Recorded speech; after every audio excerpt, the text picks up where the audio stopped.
Merhaba sevgili izleyenler. Kıbrıs'ın Sesi TV 2020 ekranlarında Diyalog Medya Genel Yayın Yönetmenimiz Sayın Reşat Akar'la beraber Gündem Özel programında sizlerle birlikteyiz. Hemen bugünün konu başlıklarını kısaca özetleyeyim. Sağlık Üst Kurulu bugün toplanıyor. Açılımlarla ilgili beklentiler, talepler var. Birçok sektörün artık dayanma gücü kalmadı biliyorsunuz. Bakalım Üst Kurul bu talepleri dikkate alacak mı? Açıklanan yeni kararlar beklentileri karşılayacak mı? Meclis Genel Kurulu da bugün toplandı. Özellikle Turizm ve Eğitim Bakanı'nın önemli açıklamaları var. İkisi de biz hazırız dediler. Üst Kurulu işaret ettiler. Biz de kararları bekliyoruz. Öte yandan sınır kapılarıyla ilgili Cumhurbaşkanlığı özel temsilcisi Ergün Olgun yazılı bir açıklama yaptı. Sona gelindi dedi. Tabii ki her zaman olduğu gibi hepsi ve daha fazlasıyla sizlerin de yorumlarıyla, sorularıyla gündem özele başlıyoruz. Sayın Akar merhaba. Merhabalar Funda Hanım. Herkese hayırlı günler dileyerek başlayalım. Evet, bugün herkesin gözü kulağı Sağlık Üst Kurulu'nun vereceği kararlarda. Düşünün siz 10 binlerce insan bu Sağlık Üst Kurulu'nun vereceği kararı bekliyor.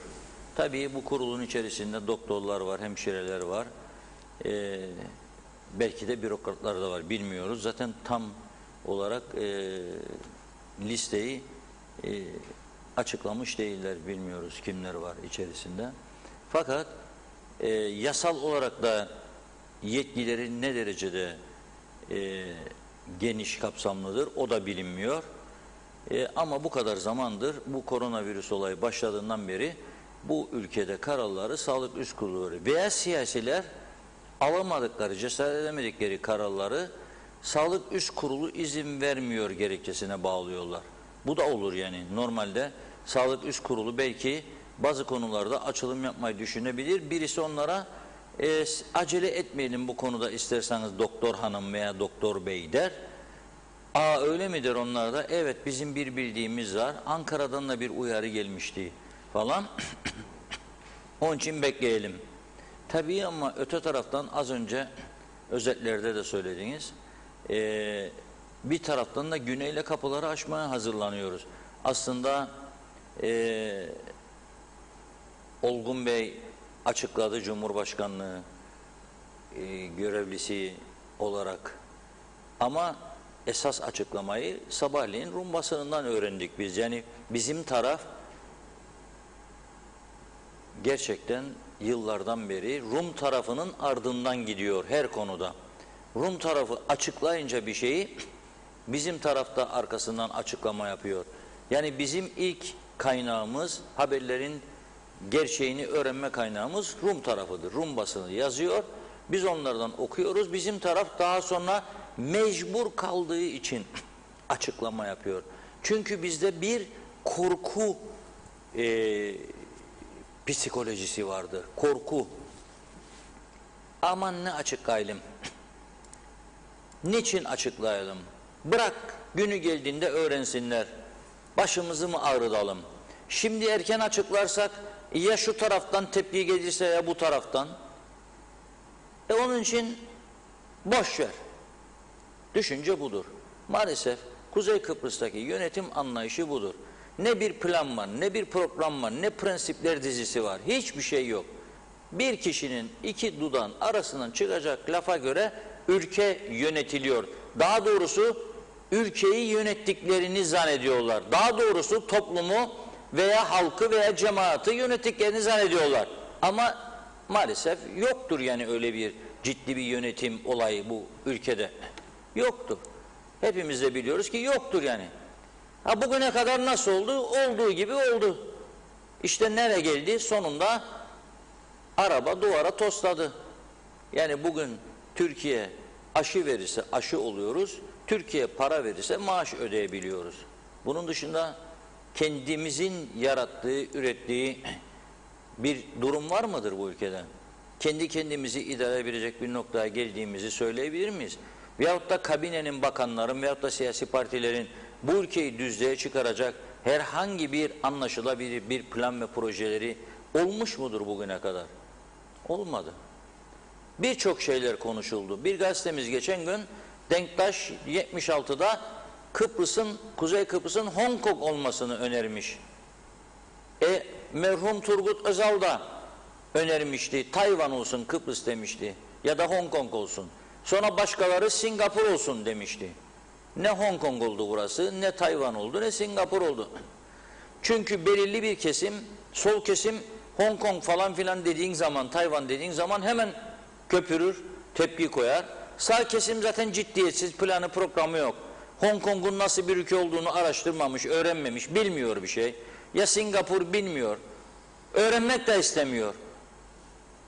Bu o zaman bütün ortaya konan bize göre düşünülen ekonomik modeller havada kalıyor. Peki nasıl bir ekonomik model uyguluyor Kuzey Kıbrıs diye sorduklarında alacağınız cevap liberal ekonomidir. Ama öyle bir şey var mı? Yoktur.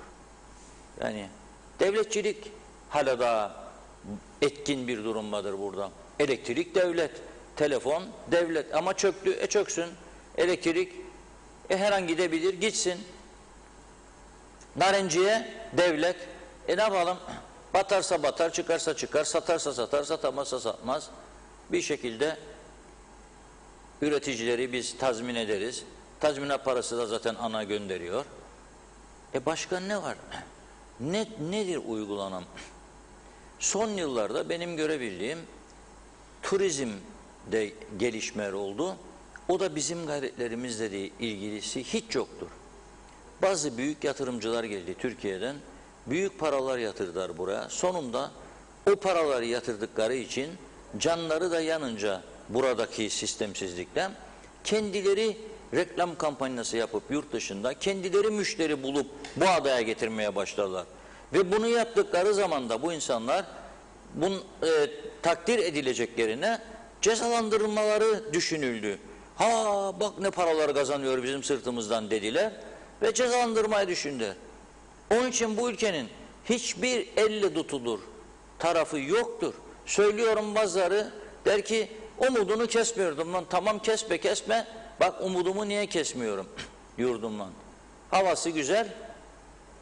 Güvenlik açısından çok şükür iyidir. Asker bekliyor sınır kapılarımızı.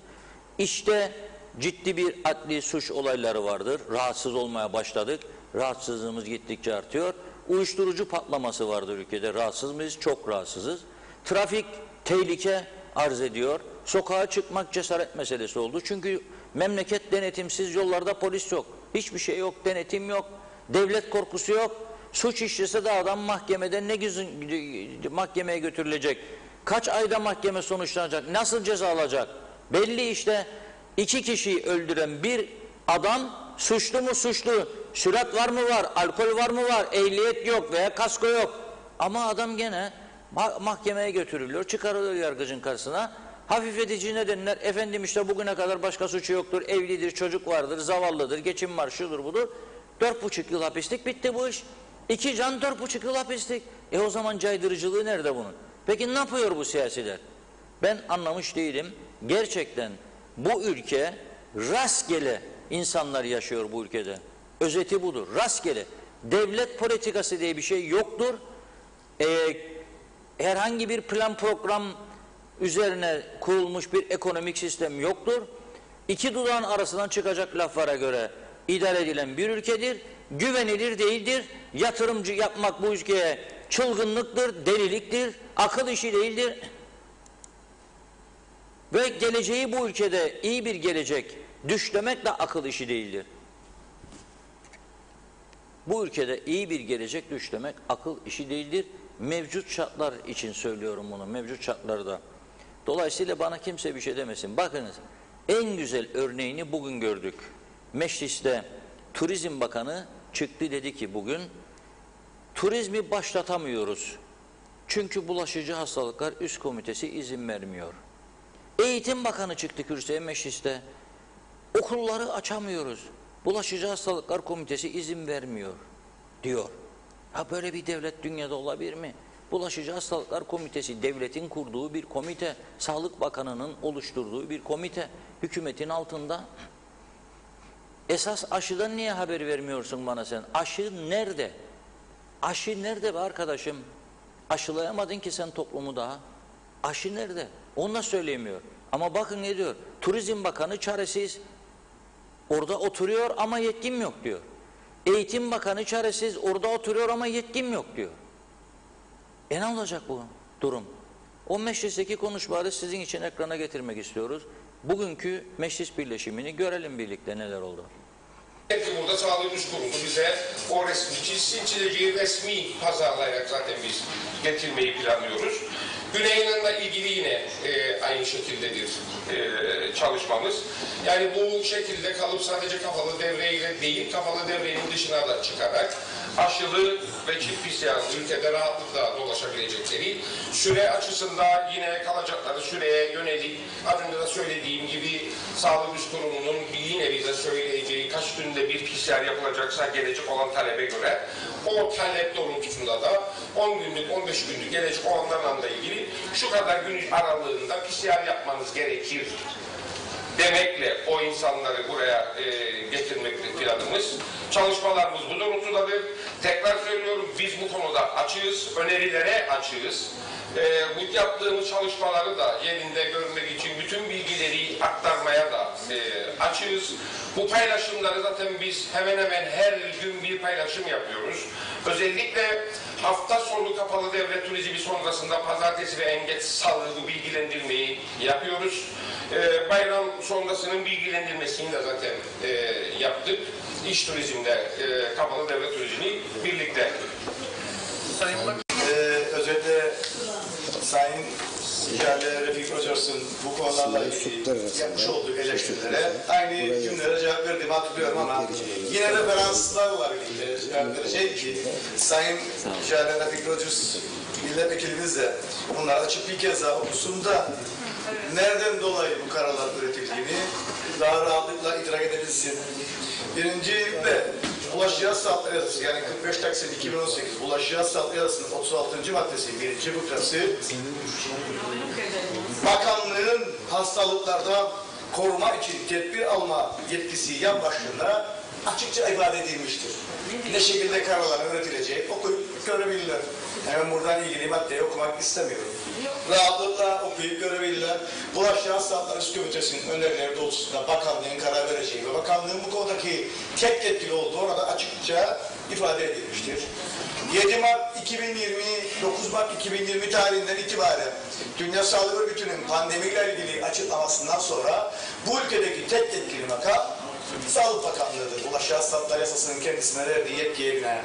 Bizler de onların almış olduğu yetkili makamların almış olduğu kararlara binaen ki tabii ki aynı sizin ifade ettiğiniz gibi defalarca ki en son geçen hafta Bulaşıcı Hastalıklar Üst Komitesi'nin tamamıyla bütün üst düzey yöneticilerimiz saatlerce toplantı yapmış, en son gelinen noktayı tartışmış, istişare etmiş ve bundan sonraki 2020-2022 yılındaki o 7 Eylül tarihinde çocuklarımızın, öğretmenlerimizin okullarda yüz yüze eğitimle buluşabilmesi için asgari müşteriklerinin olduğu noktasında anlaşılmıştır. O konuda biz süratle çalışmalarımızı tamamlamak için çalışıyoruz. Çok kısa bir sürede tamamlayacağımızı burada müjdelemek isterim. Tabii ki bu noktada 13 Nisan tarihli 5 numaralı genelgeyle okullarımızın bilgisine getirildiği gibi işte daha önceki dönemde 9, 10, 11, 12. sınıfların uluslararası sınavları ve 12. sınıflara giden çocuklarımızın sınavlarının ne şekilde yapılacağı açıkça bütün okullarımızla ve kamuoyuyla paylaşılmıştı. Hem yazılı hem de sözlü görüşmelerimizi bugün yapılacak olan Bulaşıcı Hastalıklar Komitesi'ne yeniden ilettik. Aynen bir elçi gibi yetkimiz olmamasına rağmen bilgimiz ve bu konudaki yetkinliğimiz olduğu doğrultusunda Bulaşıcı Hastalıklar Üst Komitesi'ne yetkisini kullanması, o etüt merkezleri ve yaz okullarının açılması için bizlere gerekli karar üretmesi için yazılı talebimizi, sözlü talebimizi sizin de dediğiniz gibi ilettik. Evet. Bu konuda da takibini yapıyoruz. Çok teşekkür ederim.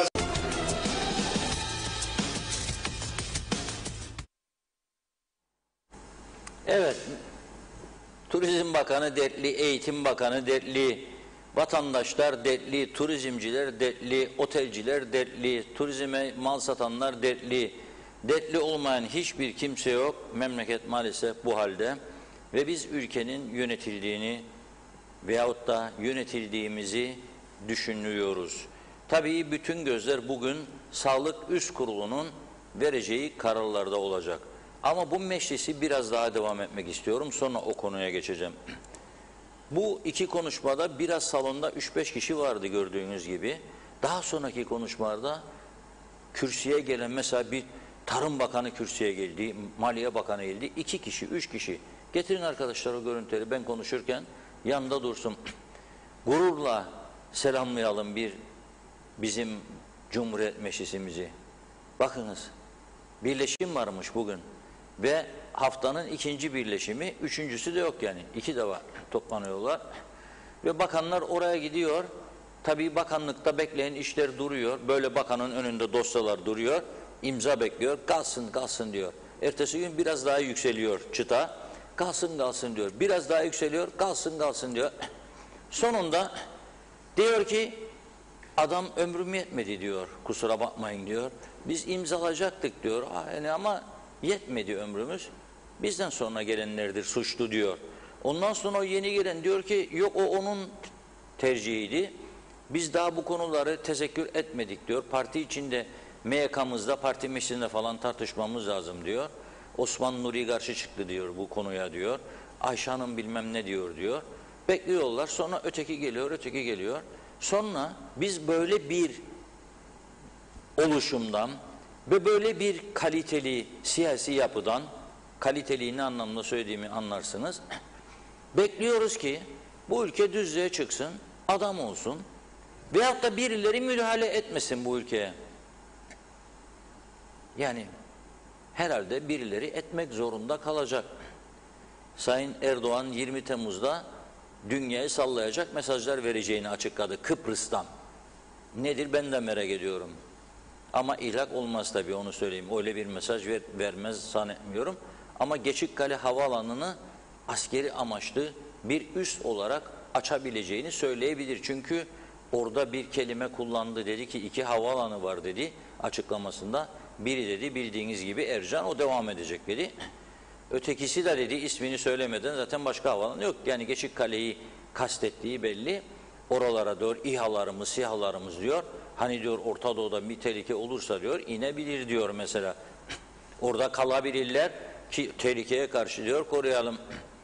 İHA'larından, SİHA'larından koruyacağız tehlikeye karşı. Fakat daha başka mesajlar verir mi vermez mi, ne tür verir bilmiyorum.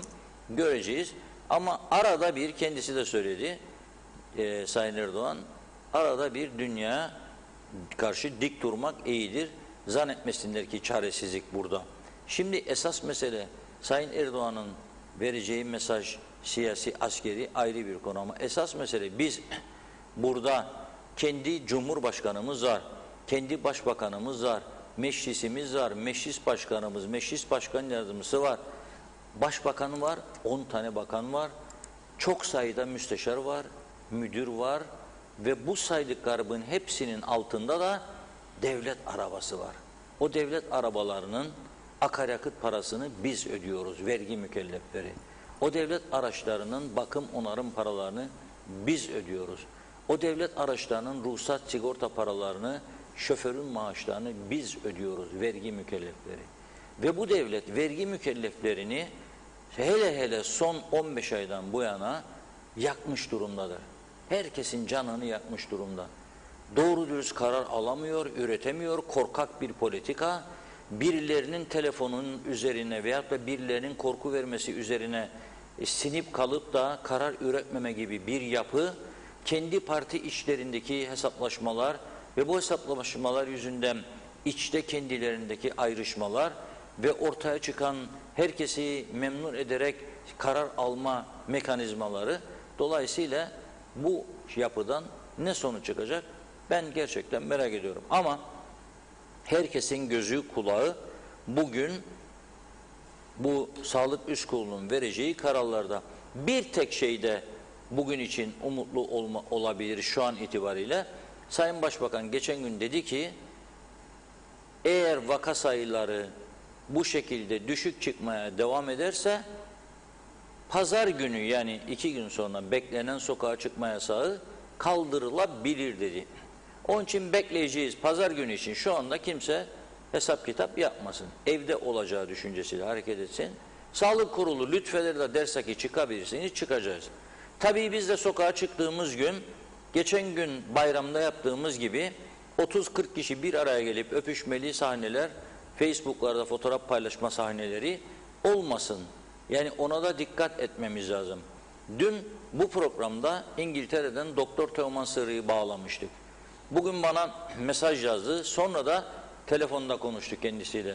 Diyor ki, bu da bir kendi hanemize de bir olumlu bir şeycik yazalım. Yani bu da övünme olmaz tabii. Siz zaten gerçekleri biliyorsunuz. Diyor ki, hayatımda bu kadar çok telefon almadım.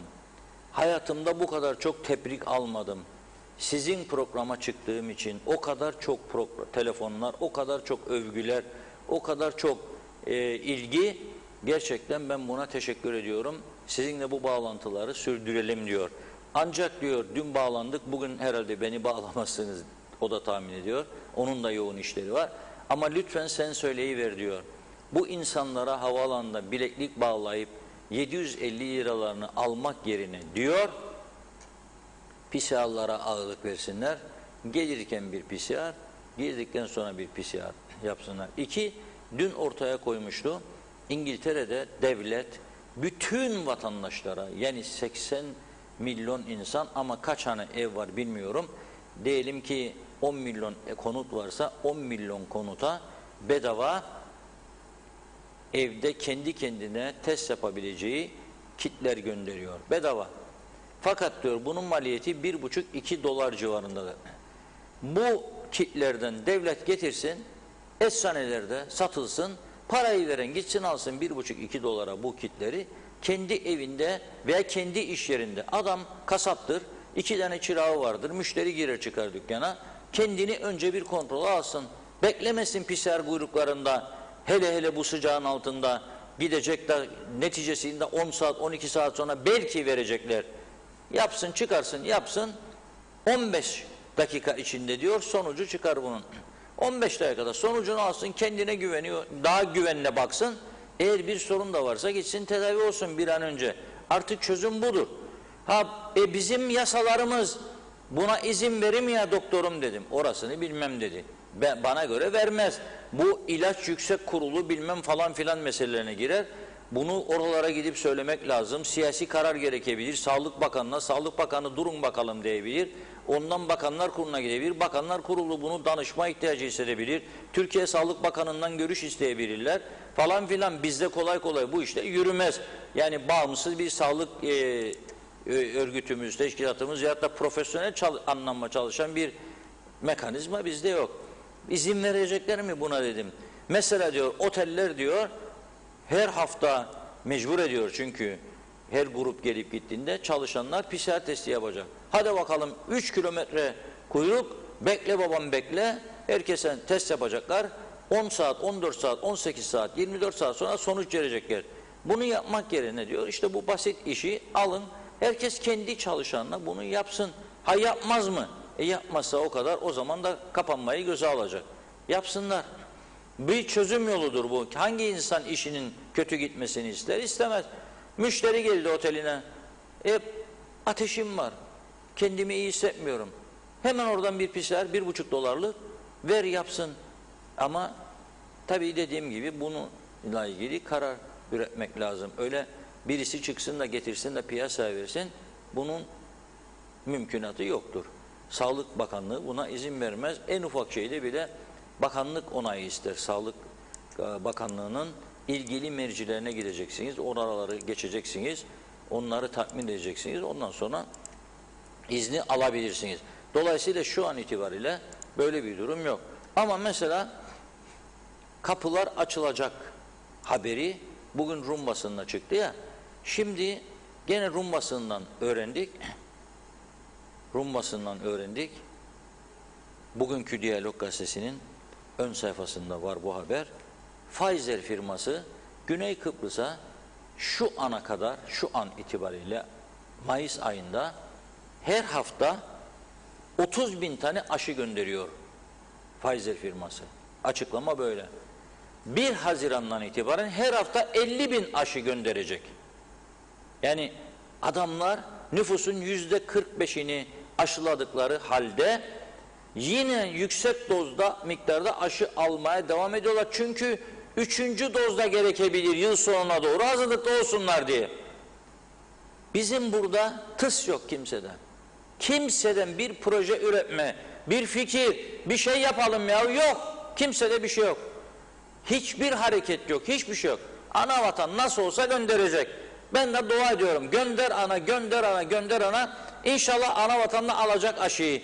Ondan da güzel bir haber var. Bu gün yapılan bir açıklama, Pfizer firması Türkiye'ye 30 milyonu opsiyonlu olmak üzere 90 milyon doz aşı gönderecekmiş. Ve toplamda 120 milyon doz aşı olacakmış Türkiye'ye gönderilen. 2021'in sonuna kadar da dağıtma, yani bunu tamamlama gerekiyor. Yani 2021 yıl sonuna kadar 120 milyon doza ulaşacakmış Türkiye'ye gönderilen aşı miktarı. Ama şu anda yeni anlaşmaya göre 30 milyonu opsiyonlu, 90 milyon doz ilave aşı Türkiye'ye göndereceğini açıkladı Pfizer firması. Türkiye bunları alacak, kendi insanlarını aşılarken bir miktar da bize yollayacak. Ama biz dediğim gibi küçücük bir ülke, 400 bin, hadi 450 bin, hadi 500 bin, bilmiyoruz tabii nüfusu da tam olarak. Bunu çok süratle bugüne kadar tamamlayabilirdik. Rumlar 850 milyon artı AB vatandaşı olup güneyde ikamet edenler, 1 milyon insanın 500 binini, neredeyse 400 binini aşıladılar. 430 bin diye açıklandı rakam. Biz burada toplamda 400 bin kişinin daha %20'sini aşılayamadık. Aşılayamadığımız için de Sağlık Üst Kurulu elinde bir değnek, balyoz vuruyor kafasına turizmcilerin, vuruyor kafasına lokantacıların. Açamazsınız, açamazsınız, açamazsınız. Neden? Aşılanmadık daha. Neden?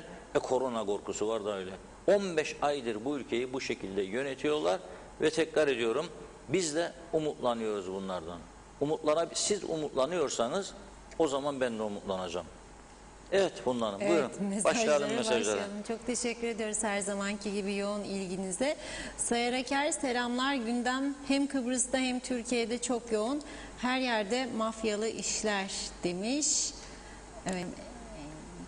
Mehmet İnancı, selam Reşat Bey. Bugün yine devlet adamı gibisiniz diyor. Mehmet Akın iyi yayınlar diledi. Teşekkür ediyoruz. Berk Ok, hem tek başımıza bir şey yapamayız, yapılanı da hor görürüz demiş. İzzet Kahraman, Kuzey Kıbrıs Türk Cumhuriyeti kendi para birimini kullansa, başka bir sınıf parasını kullandığı için sonuç budur diyor. Zeka Öçer, hoş vakitler, iyi günler, iyi yayınlar, kolay gelsin demiş. Kamil Özalay, bu çok karşılıkla, birçok karışıklıkla iyi yayınlar diliyor. Almanya'dan zevkle izliyoruz. Vedat Allah Kerim de hayırlı yayınlar diledi. Erol Topçu da. Berk Ok, bizim nüfusumuz kadar nüfusu İstanbul'da bir muhtar idare eder. Sağlıklı akşamlar yazmış. Osman Ulubatlı, bunların işi Ali Dayı, hayırlı yayınlar diledi. Yılmaz Nasiboğlu, vursunlar kilidi, gitsinler mahalleye, biz de başımızın çaresine bakalım demiş. Erol Topçu, bildirim gelmiyor demiş canlı yayın için, bir kontrol edeceğiz. Ömer Bozkara, vezirler elektrik kurumunu söylüyor. Ali Dayı iyi yayınlar diledi. Her zamanki gibi şıksınız. Teşekkürler. Sağlık Üst Kurulu muhalefeti destekliyor. Hükümetin altını oyuyor. İktidardakiler hala farkında değil. Seçimde günlerini görecekler. Seviliyorsunuz demiş. Sayar Aker, vekiller fıkra okumayı sever demiş. Caner Şefik de iyi yayınlar diledi. Mehmet İnancı, dünya kapılarını çift aşılılara açarken bizim ülke daha yazı tura atar. Ne turist gelir ne de gider. Londralılar Titanic gibi batmaya devam Reşat Bey demiş. Hürrem'de de Reşat abi niye korkuyorlar anlamadım. Unutmasınlar ki aşı herkese yapılacak ve yine bu virüs bizimle olacak. Aysin Öztürk iyi yayınlar diledi. Emin Özatilla, biz Sağlık Kurulu'nun eline kaldık. Ülkeyi mahvettiler. Yazıklar olsun. Bir de Tabipler Birliği sokağa döküldüler. Korona yok muydu? İş yerlerine gelince korona mı var diyor. Vekiller ne yapıyor? Ancak kavga peşinde, koltuklar zaten boş demiş. Nazime Nalbant iyi yayınlar. Yine kararları bir türlü veremiyorlar. Neden böyle yapıyorlar? Artık madem bu akşam müzik yerleri açılıyor, inşallah her yer açılır. Böyle kapalı nereye kadar? Eğer turizm de açılırsa inşallah yavaş yavaş bu sıkıntılarımız geçecek. Ne olur bu denetimleri de daha sıkı yapsınlar. O zaman yanlışlıklar yapılmaz. Hep az cezalar oldukça yine aynı hatalar yapılır. Böyle oldukça tekrarlar. Neden meclistekiler karar vermez? Konuşma ille de bir yer konuşurlar ama bir yere de varamazlar. Yazık bu halkımızı çok üzüyorlar yazmış. Mehmet İnancı yaz sezonu geliyor Reşat Bey. Bütün vekiller tatile çıkacak. Göbek büyütecekler demiş. Kendi kendilerine saygıları yok. Halka nasıl göstersin diyor. Evet, Zeki Yaman da iyi yayınlar diledi. Berk Ok, Sağlık Üst Kurulu ülkeyi idare eder demiş. Yılmaz Nasipoğlu, ama parti meclisleri mi idare eder bu meclisi ya da hükümeti, yoksa bizim gibi garibanların seçtiklerimiz mi? Sözde bizi temsil edenler mi diyor. Evet, Yılmaz Nasipoğlu, o devlet araçları seçim gezileri yapmak için kullanılır demiş. Miktat Korkut, Reşat Bey mecliste kaç kişi vardı konuşmacı? Boş sandalyelere konuşuyorlar. Bir de Londra'dan PCR testi dağıtıyorlar. Onlarla alıp gelsek testimizi biz yapsak olmaz mı demiş. Yunus Gildir, işimiz Sağlık Üst Kurulu'na kaldıysa zor diyor. Mehmet Akın, kim bu bulaşıcı üst komitesi kim? Bir göremedik yüzlerini. Kuzey Kıbrıs'ta yaşayan insanların geleceğini onlar mı belirliyor? Lütfen beni de işe alsınlar bu komiteye Reşat Bey. Neden kamu kurumlarında fazla olan memurları gerekli olan polise, itfaiye, karayolları, su idaresi, sağlık personeli gibi yerlere dağıtmıyorlar? Bir yasayla böylelikle onların yükü de azalır, kadroları da tamamlanır. Eğitim yok, su zar zor geldi, elektrik eskaza, kötü bir yönetim, Kuzey Kıbrıs'ın gündeminin balıkçılık nasıl gelişir, yollar, bisiklet yolları nasıl çoğalır, daha fazla çiftçi hangi ürünleri üretebilir, ülkede tüm ürünlerin fiyatları nasıl düşürülür, bunlar olması lazım demiş. İzzet Kahraman, Sayın Reşat Bey, Londra'da bakanlar hiçbir zaman Maliye Bakanı olan, daha sonra Eğitim Bakanı olduğunu duymadım. Acaba Kuzey Kıbrıs Türk Cumhuriyeti, İngiltere parlamentosu ya da Kuzey Kıbrıs Türk Cumhuriyeti'nden daha mı üstün diyor. Mahmut Bektaş, hayırlı yayınlar. Sağlık Kurulu'nu bırakın, bunların işi değil insanları yönetmek. Virüs nedir bilmezler. Fırsat bizim elimizde deyip insanları içeri kapamak istiyorlar. Bunların eline bırakmayın, çok yazık olacak demiş. Soru işaretleri koymuş. Evet, İzzet Kahraman yine Reşat Bey bana bugün 5 paket PCR gönderdi mahalle doktoru diyor. Sayar Eker, para derken İngiliz lirası gelsin yeter. Türk lirası suyu çıktı demiş. Mehmet Akın'ın bir sorusu var. Reşat Bey, akaryakıta, elektriğe zam gelecek mi? Bir bilginiz var mı diye sordu. Yılmaz Nasipoğlu, Reşat Bey mecliste değil vekillerimiz ama şimdi teknoloji var. O boş koltuklarda böcekler var ve konuşmaları dinler vekillerimiz. Hatta ses kayıtlarında yanında görüntü kayıtları da vardır diyor. Kaan Ceylan, Kıbrıs'ın tek ve gerçek kanalı TV 2020'dir. Kişiler geçicidir, kurumlar kalıcıdır her zaman demiş. Emin Özatilla, saat 17.10, mecliste 2 vekil var, yazıklar olsun diyor. Osman Zorlu iyi yayınlar diledi. Necdet Mavigözlü, bizim hükümet şimdiye kadar ne yaptı dediniz diyor. Adamlar müsteşar ve müşavir ordusu yarattı. Siz hala daha hükümet hiçbir şey yapmadı diyorsunuz. İkinci konu, Denktaş Bey burayı Hong Kong yapacaktı. Diğeri Singapur yapacaktı. Olmadı. Ben de diyorum yakında burası Afrika modeli ve Afrika Cumhuriyeti olacak. Söylemedi demeyin demiş. Salih Mullalı, eli kolu bağlı, hantal, beceriksiz, icraat yapamaz bir idareden ne bekliyorsunuz? Mehmet Kurtulmuş, Kuzey Kıbrıs Türk Cumhuriyeti'nin sesi, selamlar. Funda Hanım, Reşat Bey, iyi yayınlar diliyorum. Teşekkür ederiz. Necdet Mavi Gözlü, nüfusumuz yaklaşık 400 bin. Peki adada kaçak olarak yaşayan kaç bindir acaba? Reşat Bey, onlar nasıl aşı olacak? Belki aşı yapılırken ikametgah izni de istenir ve burada kaçak olanlar da bu memleketten gönderilirken, çünkü buranın gidişi çok kötü, gelen geriye gitmiyor diyor. Nilüfer Canova iyi yayınlar diledi. Devlet olmak ve devletçilik oynamak arasındaki fark bu olsa gerek demiş. Salih Mullalı, parayı çarçur, ona buna dağıtma, esas bu. Gerisi no problem. Gürkan Laksiç Yakiş, Kıbrıs'ta başkanlık sistemi gelmeden kimse bir şey yapamaz. Çünkü rant büyük. Turizm çalışanları ceplerinde para olmadan daha nasıl dayanacak diyor. Sema Akbenlican, mutlu yayınlar. TV 2020 ekibi. Reşat Bey'in yorumlarıyla haberin doğru adresi. Erdinç Elagöz, biz üst kurulu Eylül'de 2020'de dile getirdik ve çevremize duyurduk. Bunların araştırılmasını söyledik demiş. Hürrem Dede, bana da bildirim gelmedi diyor. Hacı Baysal, iyi yayınlar. Halkın %80'inin devletten maaş aldığı bir ülke, meclisten ne beklersiniz? Yandaş müdür olsun, danışman olsun. Halk ne lazım? Halk sadece seçim zamanı lazım diyor. Reşat Polat, sağlık üst kurulu gözleri görmez, kulakları duymaz demiş. Ulus Barani, şu anda mecliste Dışişleri Bakanı konuşuyor. Bakan karşısında oturan sadece 3 milletvekiline konuşuyor. UVP hükümetinin milletvekilleri nerede diye sormuş. Mustafa Özcan, rica etsek Dima Çağıner'in sabah Güne Merhaba programına yaptığı konuşmayı yayınlar mısınız demiş. Yayınlayacağız. Son 1-2 mesaj daha aktarayım. Özkan Teksu, tam 14 aydır iş yerimiz kapalı. Doğu Akdeniz Üniversitesi'nde kantin işletirdim. Bizim halimizi soran yok demiş. Salih Mullalı, o kadar zengin bir halk olmaz. Bir bayram gelir, bir hafta tatil. İlk birinci televizyoncular bize tatile çıkar. Burada. İsmet Ezel'de bu kurulu kim kurdu, kimler var, ünvanları ne diyor o da. Hüseyin Koltan, iyi ki varsınız, ağzınıza yüreğinize sağlık. Gerçek Haber'in adresi TV 2020 demiş. Gürkan Bengü Girit'le, yeni nesilden hiç ümidim yok diyor. Saadet Azak, selam Funda Hanım.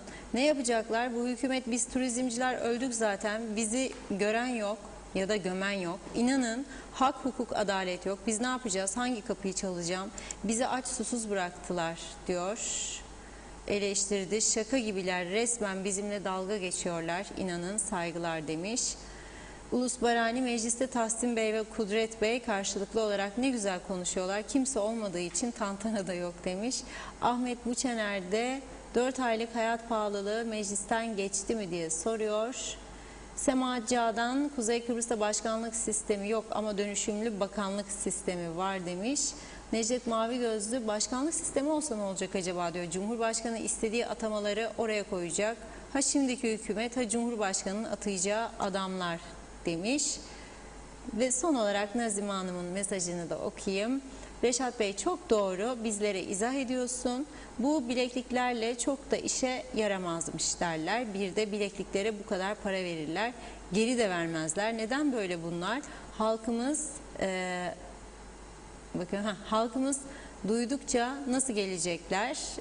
Bunu yapmasınlar halkımıza lütfen demiş. Evet, İsmail Bükülmez de Sağlık Üst Kurulu Partisi bundan sonra seçime girsin, boyunun ölçüsünü alsın, ülke bunlara teslim olmuş dedi. Evet Reşat Bey, sözü size bırakıyorum. Evet, çok teşekkür ediyoruz yorumlar için. Şimdi bir görüntü gelecek ekrana, Londra'dan gönderilen. Orada da bizi vatandaşlarımız hep izliyor başından beri. Zeka Uçer Bey gönderdi. Bize de geldi diyor 2 kutu. Test kiti, gördüğünüz gibi evde 2 kişi yaşıyor. Ya bölge doktoru aracılığıyla ya bölge hastanesi aracılığıyla kendilerine gönderiliyor. Diyor ki eğer şüphelenirseniz halinizden, ateş var, mide bulantısı var, halsizlik var, o zaman kendi kendinize PCR testini yapınız. Sorun da çıkarsa bize, hastanenize, doktorunuza bildiriniz. Bizi izlediğiniz için çok teşekkür ediyoruz. Biliyoruz bütün İngiltere'deki Türklerin ezici bir çoğunluğu TV 2020'yi izliyor, Diyalog Medya'yı takip ediyor ve güveniyor. Burada Kuzey Kıbrıs'taki aynen durum gibi. Bir böyle taş atma vardı bir izleyicimizden, Salih Mulla Libey'den. Önce televizyoncular çıkar. Biz televizyoncu değiliz ama onu da söyleyeyim. Medya mensubuyuz. Sorumluluklarımız var.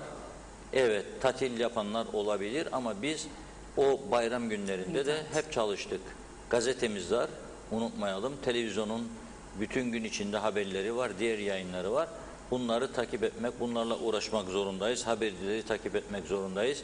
Köşe yazılarımız var, başka yazılar var. Bir yığın işimiz var. Kaç gün bayramsa o kadar gün çalıştık. Sadece son gün cumartesi bir gün tatil yapabildik. O da pazar günü gazetemizi çıkarmamıza izin vermedikleri için. Yani savaş yıllarında bir de bunu hep söyledim. Gazete satışları durdurulmadı.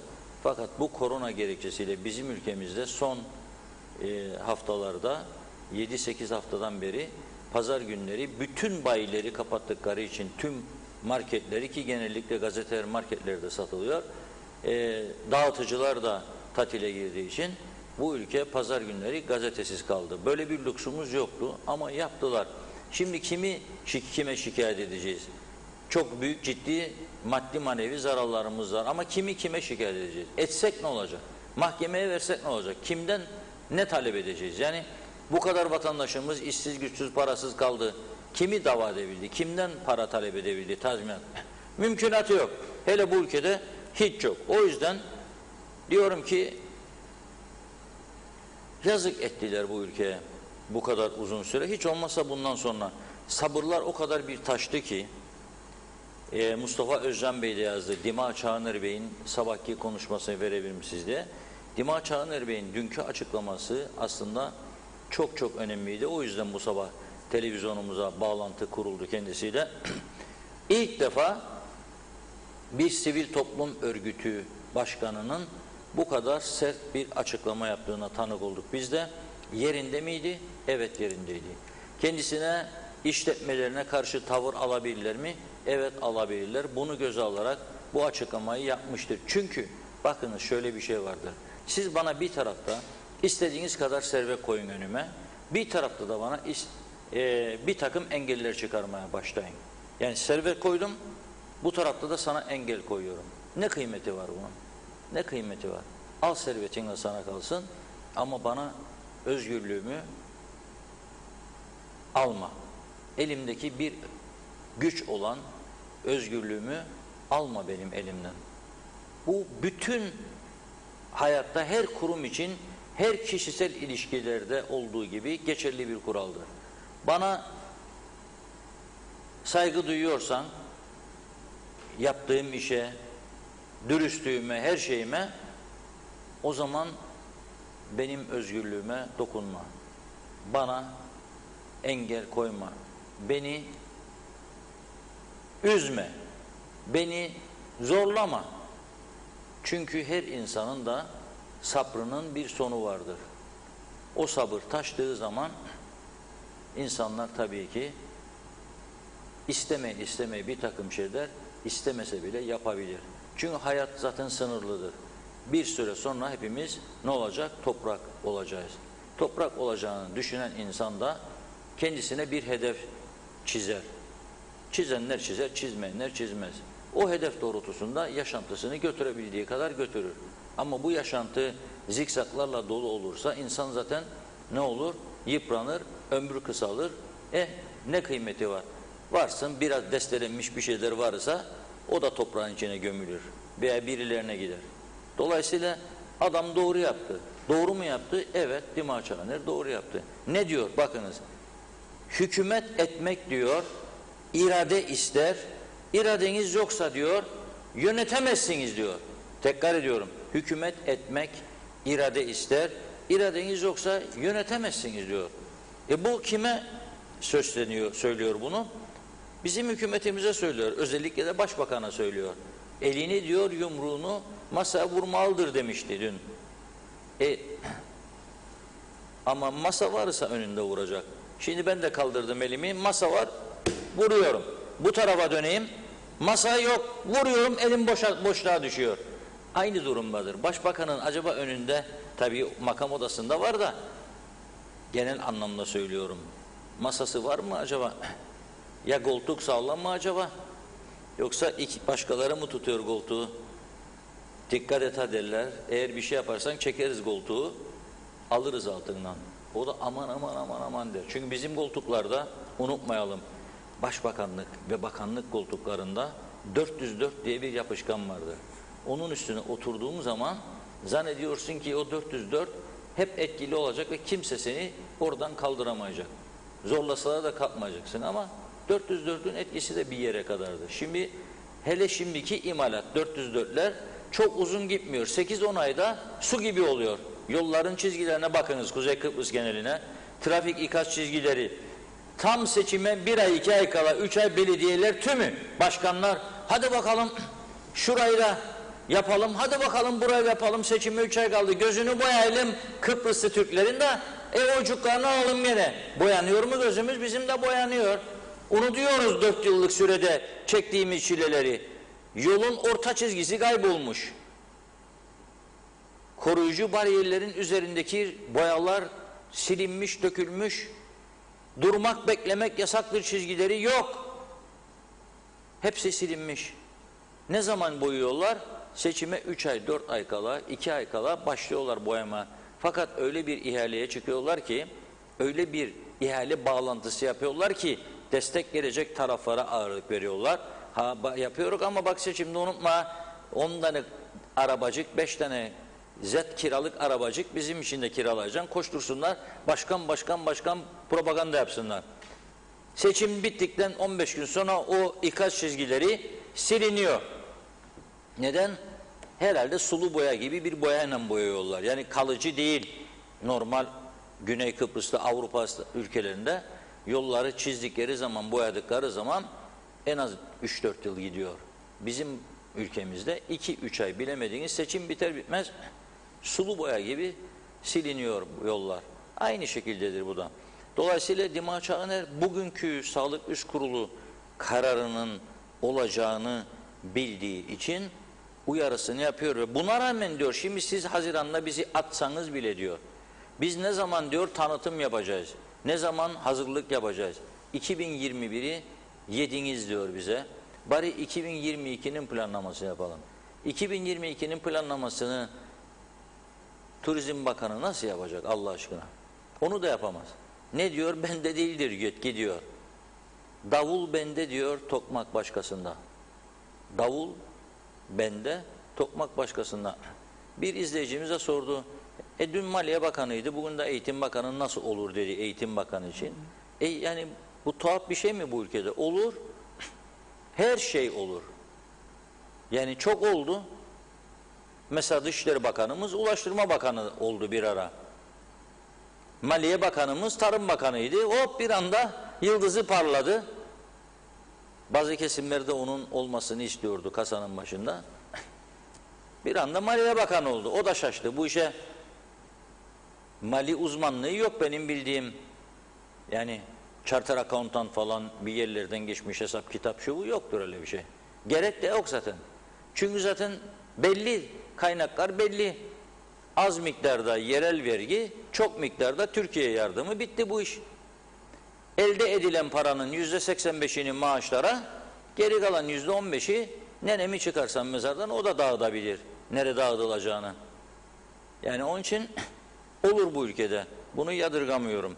Ama bugün bu çıkacak olan karar son derece önemli. Şimdi bu kadar işin içerisinde diyeceksiniz ki bana nereden çıktı bu köpek meselesi? Bakınız 2 gündür sosyal medya başıboş köpekler ve o köpeklerin öldürdüğü tavuklarla çalkalanıyor ve bir belediye başkanımız, Mehmetçik Belediye Başkanımız aşırı bir şekilde sosyal medyada dövülüyor. Mesela bugünkü bazı yorumlar, Havva Akserter isimli bir sosyal medya kullanıcısı bayan, Mehmetçik Belediye Başkanı'na sesleniyorum diyor. Sen Allah mısın diyor. Tövbem olsun masum hayvanlara ki onlara dilim varmaz diyor. Allah'tan emanetlerimizdir diyor. Sen onları cezalandıracaksın diyor. Neymiş? Tavukları parçalamış. Şimdi mesele nedir diyor, soruyorsunuz değil mi? Mesele 2 tane başıboş köpek Memecik'te bir kümese giriyor, tavukları öldürüyor. Bunu ilk olarak biz nereden öğrendik? Mehmetçiğin, yani muhtar değildir ama Mehmetçiğin muhtarı veya valisi, ne derseniz deyin, gibi görev yapan, toplum sorunlarına duyarlı ve çok iyi bir Face kullanıcısı olan Osman Zorlu Bey var. Bugün bize de uğradı ofisimize. Bir de fotoğraf çekelim birlikte dedi. Funda Hanım'ı da yakaladı ilk defa. Ah dedi, Funda Hanım seni kaçırmam. Hanımı aşağıdaydı tabii, yanımızda değildi, yoksa hanımın yanında çekebilir miydi bu fotoğrafı bilmiyorum. Orada cesaret aldım Osman Bey. Üçlü bir fotoğraf çektik. Facebook'ta da paylaşacakmış. Onun için herkes Osman Zorlu Bey'in o fotoğrafına bir like atsın, çünkü önemlidir. Like'lar ne kadar çok yükselirse bizim yıldızımız da Osman Bey ile birlikte parlayacaktır. Şimdi Osman Bey 27 Nisan'da Memecik'te 2 adet başıboş köpeğin yavruladığını, yani doğum yaptı galiba, ama vatandaşın bunlar diyor ileride vatandaşın malına zarar verebileceğini yazmıştım diyor. 18 Mayıs tarihinde ise Memecik sakini Mehmet Şener'in diyor tavuk kümesine girdiler diyor. 47 tane diyor yeni büyümeye başlamış fericik diyor, ferik derler küçük tavuklara, onu diyor parçalanarak öldürdüler diyor. 2 başıboş köpek kümeste kısılı kaldı diyor. Çünkü o zavallı civcivcikleri yiyince, ferik tavucukları yiyince şişmiş köpeklerin karnı o girdikleri delikten geri çıkamamışlar. Orada kısılı kalmışlar. Şimdi o sordu, kim karşılayacak diyor bunun zararını. Belediye de öyle bir iddia vardı ki alıyorlar şimdi bize belediye başkanı Sayın Cemil Sarıçizmeli arkadaşlar. Belediye başkanına da şikayet ediyor tabii bu kümesin sahibi. Benim tavuklar gitti, kim ödeyecek? Nedir çektiğimiz bu başıboş sokak köpeklerinden diyor. Bir iddia var. Başıboş sokak köpeklerini Memecik Belediye Başkanı'nın talimatıyla yok etmişler. Bir tanesini veterinere götürmüşler. Veteriner uyutmuş. Diğerini ise yavruları vardı. Onu da çöplüğe atmışlar. Sarıçizmeli bu paylaşımlar sonrasında tabii kendini anlatma ihtiyacı hissederek sosyal medyada uzun bir paylaşım yapmış. Ama en doğrusunu biz dedik ki kendinden dinleyelim. Çünkü bu sadece Memecik'te olmuyor. Adanın birçok yerinde oluyor. Bazı vatandaşlar başıboş sokak köpeklerinden çok rahatsız, aç bırakılıyor, bakımları olmuyor, tehlike saçıyor diye. Ama bunun sonucunda özel barınaklar var, oralara götürülüyorlar yakalandıkları zaman. Dolayısıyla Sayın Sarıçizmeli'ye bir bağlantı bekliyoruz. Evet, hattımızda şu an Cemil Bey. Merhabalar. Merhaba, iyi günler diliyorum. Merhabalar Sayın Başkan. İyi misiniz Sayın Başkan? Ya iyi olmaya çalışıyorum Reşat Bey. Tabii maalesef ülkemizdeki tartışma kültürünün çok düşük seviyelere indiğini gözlemliyorum, üzülüyorum. Yani bizim de mutlu olmadığımız bu olaydan maalesef yani kendimi bırakın işte çocuklarımın geleceğiyle ilgili, çocuklarımın yaşamlarıyla ilgili dilekleri okumak gerçekten beni üzüyor. Yani tartışma kültürümüzü, birbirimizi anlama, birbirimize bir saygı, sevgi çerçevesinde konuşmayı maalesef unuttuk, yitirdik ve bu işle hiçbir alakası olmayan, günah olmayan insanların aynı akıbeti yaşamasına dair arzularını insanların gördük sonra gerçekten üzülüyorum ama her şeye rağmen iyi olmaya çalışıyoruz. Peki bu tavukları öldürme meselesi ve ondan sonrasındaki köpeklerle ilgili durumu nasıl özetleyebiliriz kısaca? Nasıl oldu bu olay? Yani ülkemizde biliyorsunuz ve özellikle bizim Karpaz bölgesinde başıboş hayvanlar, bunlar sadece köpeklerden ibaret değil, başıboş hayvanlar, kimsesiz veya terk edilmiş hayvanlar sorunu çok çok büyük bir sorun. Ancak ülkemizdeki yasalar olsun, belediyelerin yükümlülükleri, belediyelerin bunlarla baş edebilme adına bütçesel, finansal kaynaklarının eksikliği, vatandaşlarımızın kimisinin duyarlılığı, birçoğunun duyarsızlığı bizi bu noktalara doğru taşımıştır. Benim bölgemde 7 yıllık belediye başkanlığı dönemim içerisinde bir tek tavuk meselesi değil, büyükbaş, küçükbaş hayvanlar da çok büyük oranda zarar gördü. Onların sahipleri yaşamını hayvancılıkla sağlayan insanların geçim kaynakları, emekleri telef edildi, zarar gördüler. Bunlarla ilgili tabii çok ben şahsen uğraş içerisine girdim. Bu gibi dernekler olsun, gönüllüler olsun, sivil toplum örgütleri vesaire. Bu soruna belki kısmi ama bir çözüm bulunması yolunda sürekli çağrılar içerisinde yaptım ama maalesef insanlar böyle dün yaşadığımız, 18'inde yaşadığımız bu talihsiz olay ve görüntülerle insanlara hakaret etmeyi, sövmeyi, küfretmeyi, çirkin dilekler bulunmayı, bu konuyla ilgili adım atmaktan daha çok benimsiyorlar, hoşlarına gidiyor. 18'deki olay esasında ilk değildi ve bence bundan sonra da son olmayacak. Evet. Şimdi siz bu kümeste hayvanların telef edildiğini size bildirdiler. Siz doğru mu? Yani bir tanesini veterinere götürüp uyutuldu mu? Doğru mu bu? Evet. Yani olay şöyle gelişti. Mehmet Bey'in kümesine ikinci kezdi bu. Bir de şunu söyleyeyim. Yani ilk değildi, ikinci kez girildi. Son işte 18'inde köpekler orada bulundu. Bu belediyeye geldi. Tabii hem belediyeye şikayette bulundu. Üzgündü. Yani işte dediğiniz gibi 50 civarı bir kendinin yetiştirdiği tavukların tamamı maalesef öldürülmüştü kümes içerisinde. Biz de belediye çalışanlardan 2 arkadaşı oraya intikal ettirdik. Durumu öğrendik. Köpekler tabii kümes içerisinde bulunmaktaydılar. Veteriner dairesindeki, Ziyamet'teki veteriner dairesindeki veteriner hekim arkadaşlarla ben temas kurdum. Ne yapabiliriz diye. Yani bunları bir barınağa vesaireye falan götürme imkanımız var mı yok mu? Onları soruşturduk. Onlar da yani almıyor. Bunu da söyleyeyim. Yani bizim bölgemizde en yakın barınak İskele Belediyesi tarafından çalıştırılıyor. Ama ne almıyor artık barınaklar köpekleri veya kedileri. Kapasiteleri dolduğu için bunlarla daha fazla bir barındırma olanağı vermiyor bize.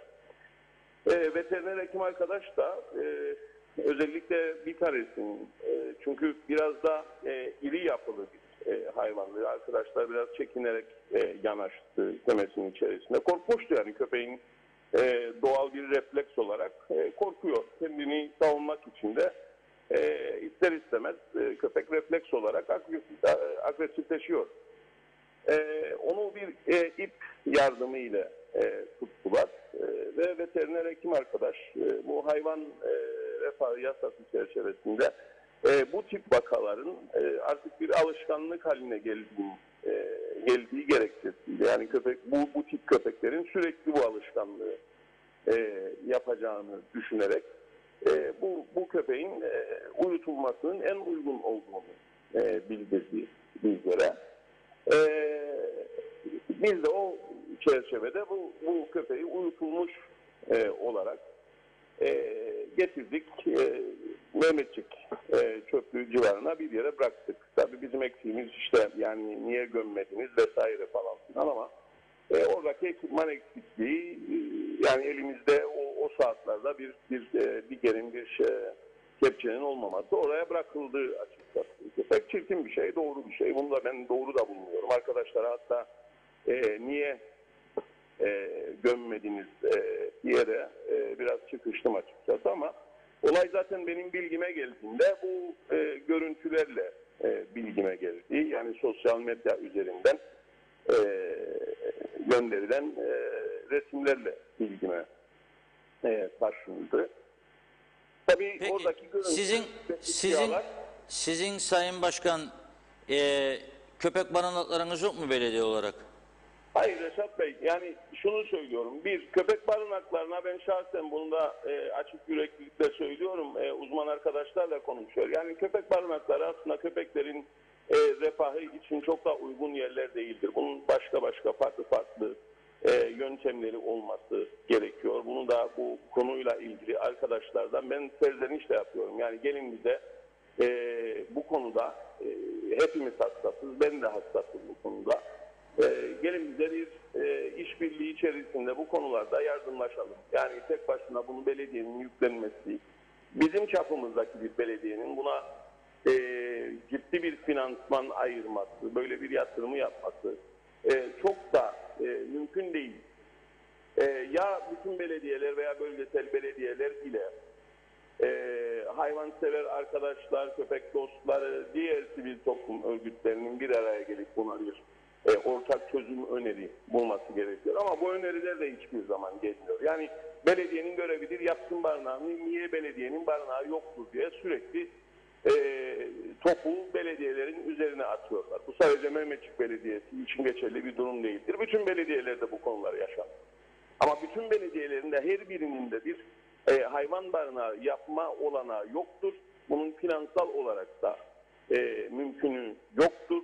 Şu andaki en azından belediyelerin içerisinde olduğu ekonomik şartlardan dolayı veya belediyelerin kapasitesinden dolayı bunun mümkünatı yoktur.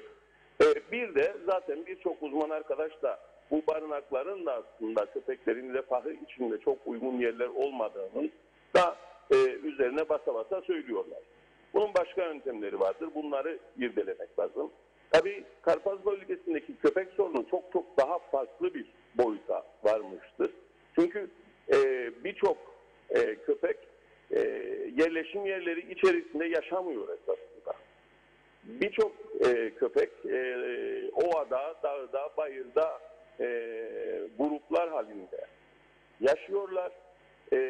Ancak gece olduğunda veya sabaha karşı köylerin içerisine giriyorlar veya mandıralara giriyorlar veya kümeslere giriyorlar.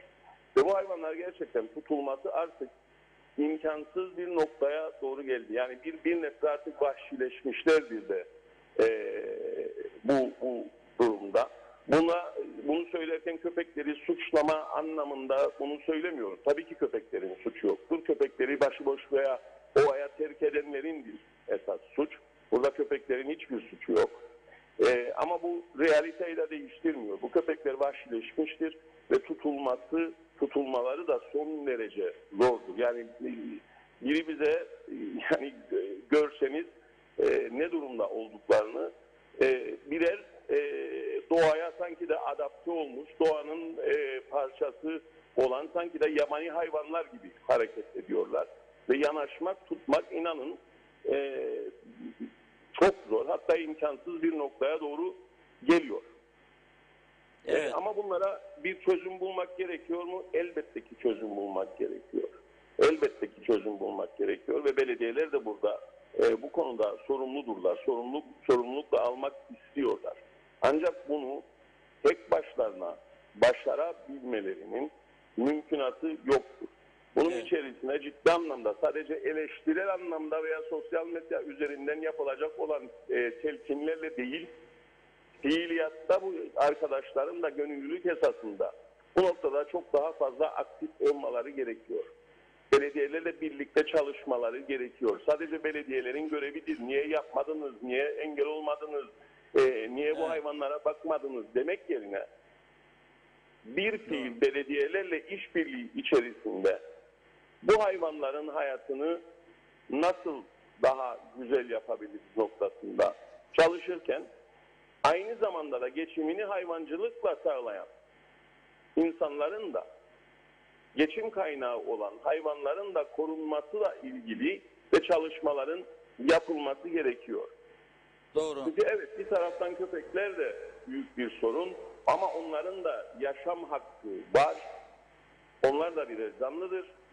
Ama diğer taraftan da aynı zamanda da geçimini hayvancılıkla sağlayan üreticilerin de yaşam hakkı vardır. Onların hayvanlarının da yaşam hakkı vardır. Evet, şimdi bence Yaşamsal hak herkesindir. benim anladığım, şimdi siz diyorsunuz ki bir belediyede iki arada bir derede kaldı. Bir tarafın tavuklar öldürüldü.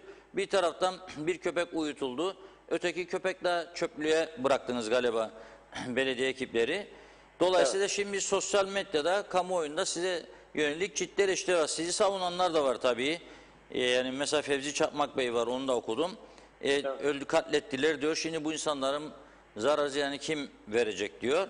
Ama öte tarafta da bir canlı uyutuluyor, öldürülüyor, bir köpek tavukları yedi diye.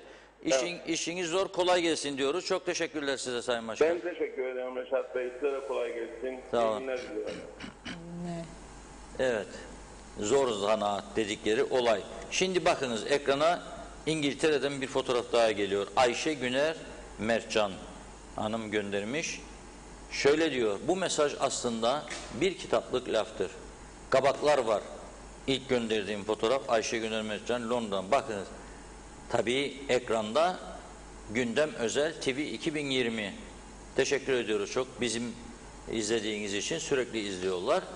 Ve ortada gördüğünüz gibi sehpanın üzerine koymuş saksıların içerisinde kabak yetiştiriyor. Madem ki diyor Kıbrıs'a gelemiyoruz, tabii sağlık üst kurulu var burada, gelmeyin diyor. Burası para istemez, sizi istemez, insan istemez. Zorluğumuz maaşlardır. Maaşlar zaten Türkiye ödüyor, sağ olsun. Yarın da geliyormuş Fuat Oktay Bey. Üstelik sulama polisi ama AK Parti Gençlik Kolları Başkanlarını da getiriyormuş birliğinde, beraberinde ve Türkiye Cumhuriyeti KKTC gençlik buluşması olacakmış. Tabii bu gençlik buluşmasında bizden, AKP'den geleceğine göre bizden de herhalde UPP'den olacak yahut da UPP, YDP, DP olabilir. Hükümet eşitliği açısından söylüyorum. Dolayısıyla bizim buradakiler Londra'da yaşayan Kıbrıslı Türkleri geri vatanlarına getirme gibi bir gaylecikleri yok. Zamanında gelenler geldi, paracıklar da gitti. Gitti. Yapacak bir şey yok. Mehmet Kurtulmuş Bey'e bakınız.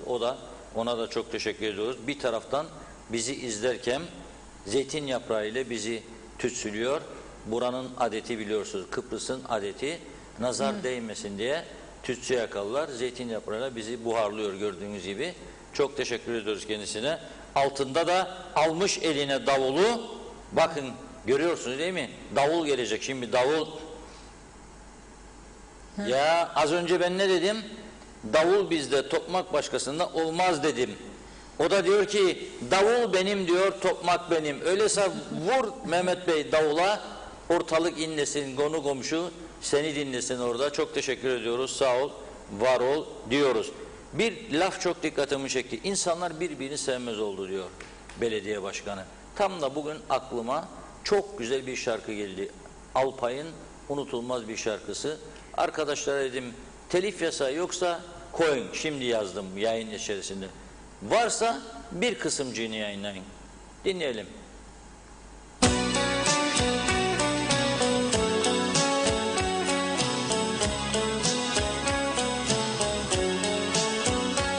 Sen sevme beni, sen sevme beni, aşkında yalan senin gibi. Sen sevme beni, sen sevme beni, aşkında yalan senin gibi. Ellerin ellerinde severdim, ayrılamam hiç ben senden derdim. Her akşam yorgun güneş batarken yaşlı gözlerle terk ederdim geceleri.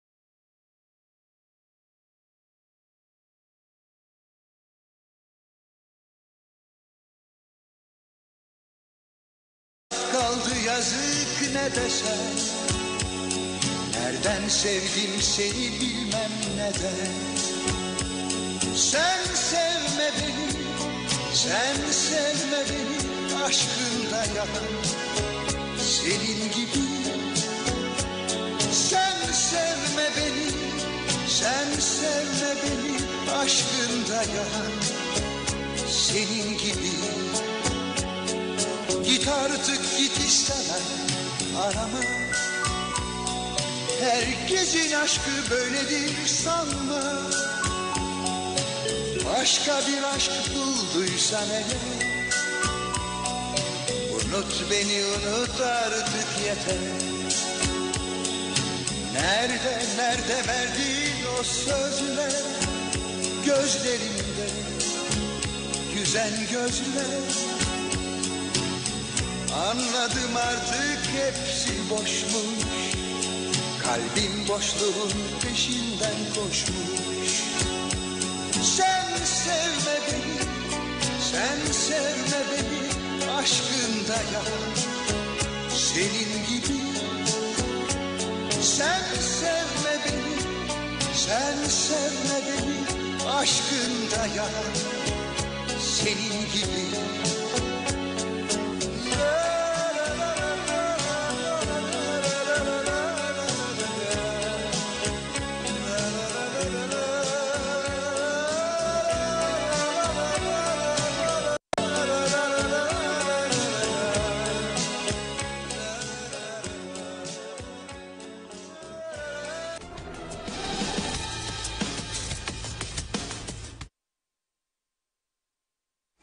Evet, Alpay'ın o güzel şarkısını dinledik. Sen sevme beni de. İnsanlar böyle oluyor işte maalesef. Kardeş kardeşe, arkadaş arkadaşa, şu bu falan filan bir şeyler oluyor. Ama dün gece Erol Canseç'te bunu dinleseydik iyi olurdu. Buradan da Erol'a sevgi saygılarımı gönderiyorum. Birlikte olduğumuz gecede, ilk gecede bunu dinleyelim. Osman Zorlu Bey'e de teşekkür ediyoruz. Mehmetçik yolunda giderken az önce bizimle birlikte çekmiş olduğu fotoğrafı gönderdi. Ona da çok teşekkür ediyoruz. Geliyor, ekrana geliyor. Halit bulacak inşallah. Hadi bakalım. Osman Zorlu Bey az önce Diyalog Medya'da program başlamazdan 5 dakika önce bizimle birlikteydi. Ve bir fotoğraf çekelim, atalım Facebook'a, patlasın dedi. Tabii onun yanında biz de patlamış oluyoruz. Onun çok sayıda takipçisi var. Sosyal medya fenomeni derler Osman Bey gibilere. Bir 10 tane kadar benim listemde var. Sabah uyandığım zaman hepsini alt alta görürüm. Eğer iyi bir saatse o saat, yani yeni uyandık falan filan, birer like atarım ben de onlara. Liste yükseliyor ama çok iyi like topluyorlar. Seçime katılacak olanlar Osman Bey'e ve onun gibi arkadaşlara arkadaşlık teklif etsinler ve birlikte paylaşım yaptıkları zaman bakın görecekler ki like'lar artacak, taraftarlar yükselecek. Bu arada da mesajlar okunacak inşallah. Hemen başlayayım. Çok birikti. Adem Şentürk'le başlayalım. Biz turizm emekçileri olarak bir meşaleyi yaktığımıza inanıyoruz. Bu yöneticilerin sosyal patlamayı tetikleyecek, ekonomik farkları körükleyecek, kendilerine göre köle düzeni kurmalarına izin vermeyeceğiz demiş. Bu böyle devam etmeyecek diyor. Çağrı direkt turizmciler eylem yaptığı zaman gelmeyen başbakan onur yürüyüşü yapanların eyleminde koşarak çıktı yanlarına. Seçimde de onur yürüyüşü yapanların yanına giderler. Yazıklar olsun demiş. Turizmi bitirdiler. Bunun acısını çekecekler diyor. Mehmet İnancı, Reşat Bey anladığım kadarıyla siz de umudunuzu kestiniz bu ülkeden demiş. İzzet Kahraman, Sayın Reşat Bey dürüst bir medya varsa TV 2020 sizinle gurur duyuyorum demiş. Hürrem Dede de Reşat abi sizin arabalar Diyalog maşallah Alsancak, Dapta, Karşıyaka arı gibi çalışırlar demiş. Hüseyin Koltan, Reşat Bey bilir misiniz aşılar geldi mi? Çok teşekkür ederiz. Hayırlı yayınlar diliyor. Gürkan Giritli, topraktan geldik toprağa gideceğiz. Hiç ölmeyecek gibi yaşayan insanlar var yazmış. İsmet Ezer, mobil radarlar devrede. Gürkan Giritli, bana kızıyorlar niçin yorum yapıyorsun diye. En büyük tehlike susmaktır diyorum ben de. Susmayın, düşündüğünüzü söyleyin demiş. Hasan Nihat Erduran, Reşat Bey, kart vizit adresi hala Mersin 10 Türkiye. Bunun manası 57 yıllık ambargolar olabilir mi? Direkt ulaşım hakkımız için Guterres'e çağrı yok mu? Yol çizgisi sıcak ve soğuk atılır. Biri kısa ömürlü ucuz, sıcak uzun ömürlü pahalı olur. Ambargosuz açık bütçeli olmasak Kuzey Kıbrıs bugün mükemmel olurdu. Eminim farkındadırlar da meselenin esasından dolanır sanki, saygılar demiş. Hürrem de hayvanlara yapılanı kınıyor, şiddetle kınıyorum demiş. Hasan Nihat Erduran, Osman Zorlu Fahri bölge valisidir maşallah demiş. Mehmet Akın, Kuzey Kıbrıs'ta hiç milletvekiline gerek yok biliyor musunuz? Bir tane bile olmasa da olur. Nasıl mı? Çok basit açıklayayım. Bakanlıklar ve bakanlar duracak ve onlar da her gün sizleri izleyecek. Dinleyecekler, sizin dediğiniz sorunları ele alacaklar ve sizin çözümlerinizi uygulayacaklar. Siz de sorunların takipçileri olacaksınız. Bakın bakalım o zaman Kuzey Kıbrıs nasıl mis oluyor, her şey yoluna nasıl giriyor demiş Mehmet Bey. Hürrem de benim de sokak köpeğim var, her gün yediriyorum demiş. Bir rahatsızlık vardıysa barınağa götürseydi diyor. Evet, o kadar okuyayım. İsmet Ezer'de kümes iyileştirilebilirdi, tedbir alınabilirdi demiş. Hasan Nihat Erduran, Birleşmiş Milletleri kovmak lazım. Filistin'e mecliste birlik yok ki, statüko tatlı galiba demiş. Ayşegül Yiğit, bu nasıl veterinerdir? Yaşatma değil öldürmeyle ilgilenir diyor. Fatma İskender Çebi, başıboş hayvanlar gökten inmiyor. Avcılar getirip bırakıyor. Sonra köylünün başına dert. Hafta sonu bir tanıdığımın hayvanlarına saldırdılar ve 5 kuzuyu telef ettiler. Bu ailenin başka bir geliri yok. Bir kuzu satıp çoluk çocuğunun rızkını temin edecek. 5 kuzu en az 10.000 TL. Bunun zararını kim ödeyecek? Tamam, köpeklerin de canı var. O zaman herkes köpeğine sahip çıkacak. Avcılar hovardaca köpek taşımayacaklar diyor. Hürrem'de de barınak dolu diyor. Mehmet Akın, bütün izleyicileriniz, dinleyicileriniz için bir başkadır. Benim memleketim şarkısını çalar mısınız bu kötü günlerde? Moral olsun bizlere. Muhteşem yayındı. Teşekkürler demiş Mehmet Bey. İzzet Kahraman, derhal savcılığın yasal işlem yapması lazım diyor köpeğin ölümüyle ilgili. Hasan Çevik de eleştirdi. Bir belediye başkanı ne isterse olsun bir hayvanın ölümüne onay vermesi kolaycılığa kaçmak demiş ve eleştirmiş. Celal Erdaş, o da Başkan Bey belediyenin sokak hayvanlarından sorumlu olduğunu bilmez sanırım yorumunda bulundu. Yana Direkt diyor ki, Funda Hanım biraz uzun oldu mesajım ama lütfen okuyun. Tabii ki. Artık bir çare bulunsun. Biz Girne Zeytinlik'te yaşıyoruz. Girne Belediye Çöplüğü'ne 200 metrede. 6 senedir buradayız. 5 seneden önce tavuk ve tavşan beslemeye başladık. Şu ana kadar herhalde 40'tan fazla tavuk sokak köpekleri tarafından yok edildi. Bir gecede 10 tavşan öldürdüler ve hepsi yavruydu. Çocuklarım çok üzüldü, anlatamam size. Tavşanlardan vazgeçtik bu üzüntüyü bir daha yaşamamak için. Ama tavuklar hala var. Kümeslerimiz tahtadan, telden neler yaptık. Yine parçalandı. Köpekler çöplükte yaşar ve 20-30 tanedir. Çok büyükler ve bazen tavukları kurtarayım derken kendim için ve çocuklarım için endişe duymaya başladım. Çünkü tek gelmiyorlar, grup halinde geliyorlar. Bir köpek yakaladık. Hamile tuttuk. Girne Belediye Barınağı'na götürdük. Almadılar. Dediler ki biz sokak köpeklerini toplarız. Ben de sokakta buldum. Hamile olduğunu ve geceleri gelip bahçemizde kümesleri parçalıyor dedim. Ve cevaplarında nedir bilir misiniz? Belediye çalışanı tarafından. Aldığın yerde birkaç sokak ötede bırak gitsin demiş. Bu olay Girne'nin göbeğinde yaşanıyor diyor. Evet, Hürrem'de de Reşat abi Alsancak'ta özel mama koydu belediye sokak hayvanları için demiş. Mehmet İnancı, buna benzer kümes olayını Türkiye TV'lerinde de izledim. Tilki kümese giriyor, hayvanları yiyor, ev sahibi adam tilkiye özgürlük veriyor. Karısı da olayı videoya çekiyor. Bu görüntüler birkaç hafta önce yayınlandı ve ev sahipleri takdir edilmişti. Bizim ülkede de köpeklere sahip çıkılması gerekir demiş. Evet, bakıyorum. Celal Erdaş, bir sonraki seçimde seçilmek adına iki köpeğin üzerinden siyaset batsın demiş. Hürrem Dede belediye zararı versin diyor. Necdet Mavigözlü, inşallah bir anlaşma olur da bu belediyelerde bir sınırlama getirilir.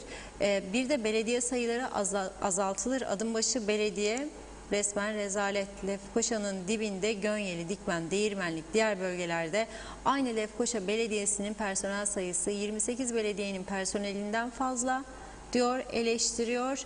Bir hayli zabıtmış, motorlarda geziyorlar, bir iş yapılacak, bir kişinin yapacağı işe 3 kişi 5 kişi gidiyor. Bunların maaşlarını da vatandaş ödüyor. Bunlara bir dur demeleri gerekir ama nerede o günler demiş. Bunlar hep partilerin seçim potansiyelleri. Avrupa Birliği'nde belli kişiye göre belediye personel alınır. Bizde belediyeler hükümet içinde ayrı hükümettirler. Her şeye maydanoz demiş. Mehmet İnancı, devlet devletçiliğini bilse köylüye yardım eder. O insanlar da daha iyi kümes yapar ve hayvanlarını koruyabilir diyor. Halide Gürçağ, Kurtarıcıoğulları, tebrik ederim diyor. Başkan kendini akladı mı şimdi? Alışkanlık haline getirilmiş. Böyle bir savunma olabilir mi diyor. O da eleştiriyor. Bu mu? Çözüm kümes sahiplerini de kümeslerinin güvenliğini almak zorunda. Ama memlekette kanun yok, veteriner dairesi yok hükmünde. Çok üzgünüm demiş. İsmet Ezel'de güçlü kümes yapılsaydı diyor. Necdet Mavigözlü, yarın akşam yine buluşmak umuduyla demiş. O da korona şarkısını rica ediyor. İsmet Ezel, başkan da haklı. Bu Kuzey Kıbrıs Türk Cumhuriyeti sorunu, maliye destek versin demiş. Halide Gürçağ, o köpekler o şartlarda olmak ister miydi? Herkesi merhametli olmaya davet ediyorum diyor. İsmet Ezel, avcıların köpek vergisi var mı diyor. Tema Yavaş iyi yayınlar diledi. Hasan Nihat Erduran başkasına cevap vermiş. Erol Canseç yazmış Reşat Bey. Sizinle güzel vakitler geçirmek bir değerdir Reşat Bey diyor. Hürrem Dede, Lapta'da yaşlı bir kadın, birkaç sefer gördüm, çöpleri karıştırıyor, anlamadım, eşime sordum, bu kadın aç mı dedim, hayır, bu kadın ne yapıyor, çöplere atılan yemekleri toplar, sokak hayvanlarına yedirir, helal olsun o kadına, yok da barınak dolu oldu diye demiş. Fatma Gürer, ibadet turizmi açılıyor, o zaman turizm kurtulacak demiş. Saadet Azak, iyi yayınlar. Reşat Bey, sizden rica etsem, biz turizmciler için Selda Bağcan'dan adaletin var mı dünyayı çalar Adaletin var mı değil demiş. o. Adaletin bu mu Bu dünyadır. mu? Evet. Adaletin bu mu dünya? Hemen arkadaşlara söylüyorum buradan. Duyanlar duymayanlar bir baksınlar. Telif yoksa programın sonuna bunu çalalım. Çünkü bu da gerekli bir anlamlı sözleri var. Gerekli bir şarkı oldu. Bir tarafa hiç aksatmadan ödemelerini yapan devlet öteki vatandaşları aç bırakıyor. Adaletin bu mu ey KKTC olması lazım aslında şarkının adı. Evet. Evet, son iki mesaj var. Erdinç Elagöz, komedi filmi gibi halkına bakamayan devlet köpeği mi düşünecek demiş. Doğuş Derya baksın diyor. Deniz Osman Cin de kısırlaştırma için belediye hiçbir şey yapmıyor diyor. Bakıyorum atladığım mesaj var mı? Yok, tamamdır. Bugünlük noktayı koyabilirim. Evet. Şimdilik sözü size bırakayım Reşat Şarkı Bey. Buyurun. hazırlanıncaya kadar son konumuza geçelim. Bu konu gerçekten önemli. Programın başında dedim ki Rumlardan öğreniyoruz. Bu yılların geleneğidir. Hiç şaşmıyorum yani. Önce Rumlar açıklıyor. Sonra biz şey yapıyoruz. Öğreniyoruz. Bizim taraftan açıklama geliyor. Bu konuda hakkını vermek lazım. Sayın Kudret Özersay başından beri bu olayın takipçisi olduğu, irite etti, zorladı, hükümetleri Rum tarafında zorladı. Kendisini ziyaret eden yabancı büyük elçilerle de konuştu. Sınır kapılarını açınız dedi. Çözüm istiyorsanız Kıbrıs'ta önce kapılar açılacak, iki toplum arasında ilişkiler artacak ve ondan sonra müzakere masasında çözümü konuşacağız. Bu sınır kapılarının kapalı olmasından dolayı aylardır birçok bölgemizin esnafı çok ciddi bir sıkıntı yaşıyor. Kabul etmek lazım ki şu anda Türkiye üzerinden de buraya Türk vatandaşlarını demiyorum, yabancı ülkelerden turist gelemiyor. Çünkü Türkiye birçok ülkeye sınırlama koydu. Birçok ülkede Türkiye uçuşları durdurdu veya sınırlama koydu. Dolayısıyla buraya evet Türk turistler gelebilir ama bunun dışındaki yabancı ülke turistlerinin gelip geçeceği kapı kara sınır kapılardır. Larnaka'ya iner, Baf'a iner ama günübirlik de olsa Lefkoşa'nın Lokmacı kapısından, ne bileyim Gazi Mausa'nın 3 mil kapısından, ne bileyim Metehan kapısı yine Lefkoşa'dan geçip alışveriş yapabilirler. Lefkoşa Metehan'dan geçenler Yenikent bölgesine daha çok giderler. Birçok Kıbrıs Rum son zamanlarda diş tedavilerini bile kuzeyde yapmaya başlamış. Çünkü daha uygun fiyatlar. Şu anda euro 10 TL civarında ve bizde akaryakıt fiyatları güneye göre çok daha uygun, çok daha ucuz. Sigara fiyatları öyle. Gelip buradan alıyorlar, gidiyorlar. Bunun bizim ekonomimize katkısı çok büyük. Lokmacı barikatından geçenler oradaki esnafımızın yüzünü güldürüyor. Kimisi giyecek alıyor, kimisi hediyelik eşya alıyor, kimisi oturup oradaki kafelerde, barlarda güzel bir büyük hanımız var, Aras'ta çarşımız var. Bir şeyler yiyip bir şeyler içiyor, para akıyor. Gazi Mausa'da insanlar eski binaları, tarihi binaları görmek için surlar içine gidiyor. Oradaki esnafa az da olsa bir miktar para bırakıyor. Onlar da çarkı döndürüyor. Dolayısıyla bu zincirin halkalarını yeniden döndürmek lazım. Rum basını diyor ki 29 Şubat 2020 itibariyle yeni tip koronavirüse karşı önlem olarak Kuzey ve Güney Kıbrıs arasındaki bazı geçişlere kapıların kapatılmasıyla başlanan ve açık olan kapılarda da sınırlı geçişlerin yapılabileceği süreç artık sonuna yaklaşmıştır diyor. Alitea gazetesi barikatlar açılıyor diyor. İki toplumlu komite son rütuşları yarın yapacak diyor ve bu haberi Alitea gazetesi bugünkü manşetinde veriyor.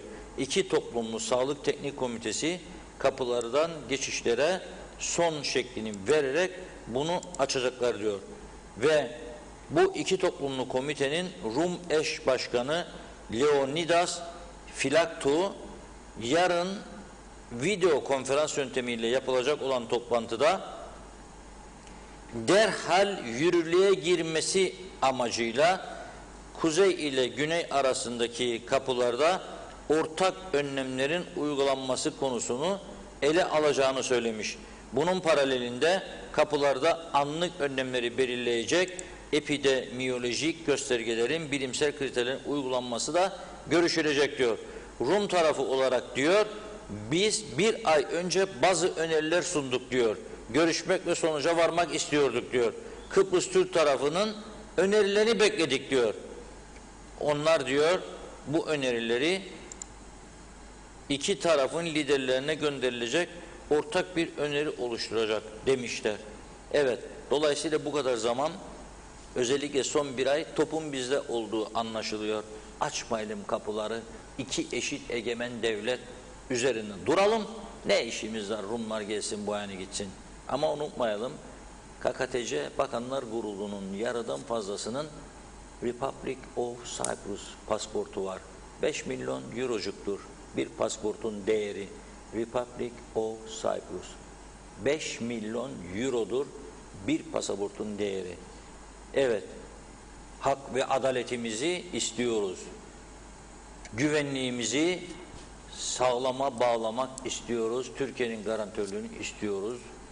Ama bu ülkede kalıcı bir çözüm de istiyoruz. Çünkü bu şekilde kağıttan kale bir ekonomik yapıyla Kuzey Kıbrıs Türk Cumhuriyeti adıyla ayrı devlet forever yaşayamayacağımızı herkes bilir.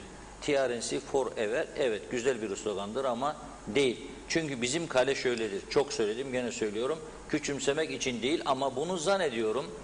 Koronadan önce ben söylüyordum. Bu korona sürecinde tahmin ediyorum o günlerde bana kızanlar da şimdi çok daha iyi anlamıştır. Şöyle bir kağıt düşünün. Kaledir bu, kale. Kağıttan kale. Dediğim zaman bakın uçuyor kağıt. Aynı ekonomimiz de budur. Bize bu süreç bunu gösterdi. Kapattığın sektörlere parasını vermedin.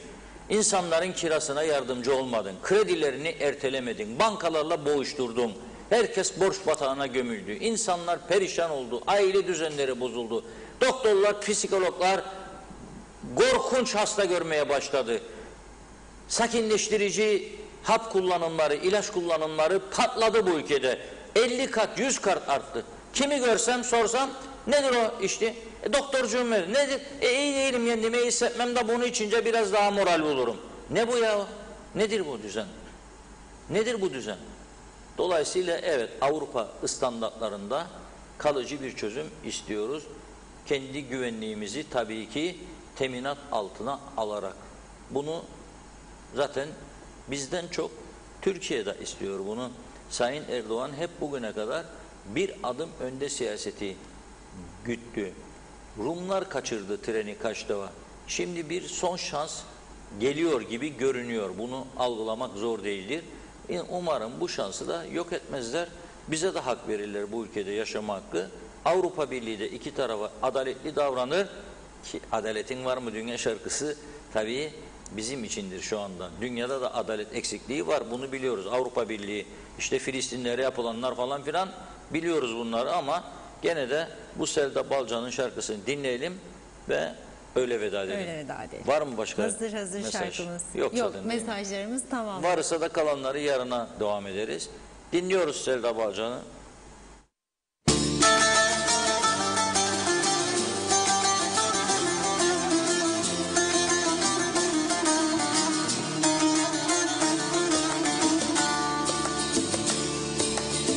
Güvenemem servetime, malıma. Umudum yok bugün ile yarına. Toprak beni de basacak bağrına, oy. Adaletin bu mu dünya? Ne yar verdin ne mal dünya. Kötüleri insin sen dünya, iyileri öldüren dünya. Adaletin bu mu dünya? Ne yar verdin ne mal dünya. Kötüleri insin sen dünya, iyileri öldüren dünya.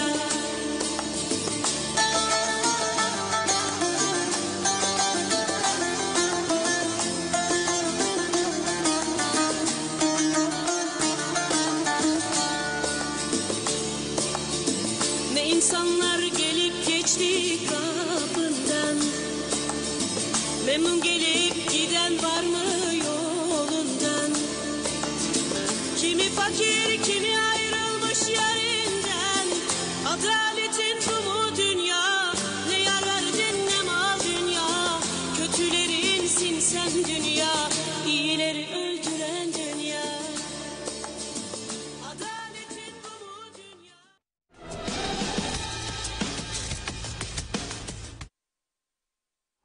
Evet, anlamlı izleyicimiz şarkı. Saadet Azak'ın isteğini de yerine getirmiş olduk. Müzikleri biz arada koyuyoruz. Hiç olmazsa biraz moralimiz düzesin. Çünkü Mustafa Bazı Bağlı Bey bakın ne diyor.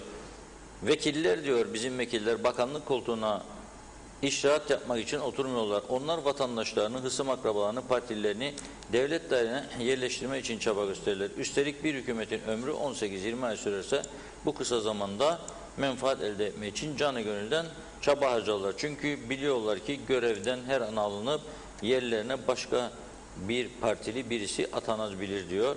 Yani zamana karşı yarış içerisindeler. Bu durumda topluma hizmet değil, hezimet için o makama gelirler. İşin tuhaf tarafı vatandaş bu rezil olaylara seyirci kalıyor. Bu da siyasetin işine geliyor. Ne yapsın vatandaş? Ne yapsın? Yani başbakan elini yumruğunu masaya vuramıyor da vatandaş nasıl vursun gariban? Korkar, işten atılacak, çocuğuna zarar gelecek, bursluğu kesecekler, şu olacak, bu olacak, mal almayacaklar, ambargo koyacaklar. Evet ama becerenler de var. Bu düzenden çok güzel faydalananlar da vardır. Aklını kullanan, sessiz sakin, önde görünmeyen, çarpışmayan, ona buna dokunmayan fakat güzel işler yapanlar da vardır. Helal olsun. Beceren beceriyor. Deyip noktayı koyuyorsunuz. Evet, koyduk noktayı. Tamamdır. Çok teşekkür ediyoruz bizler de her zaman olduğu gibi değerli yorumlarınız için. Evet sevgili izleyenler, gündem özeli burada noktalıyoruz. Birazdan günün öne çıkan diğer gelişmeleriyle ana haber bülteninde ben sizlerle birlikte olacağım. Şimdilik hoşça kalın.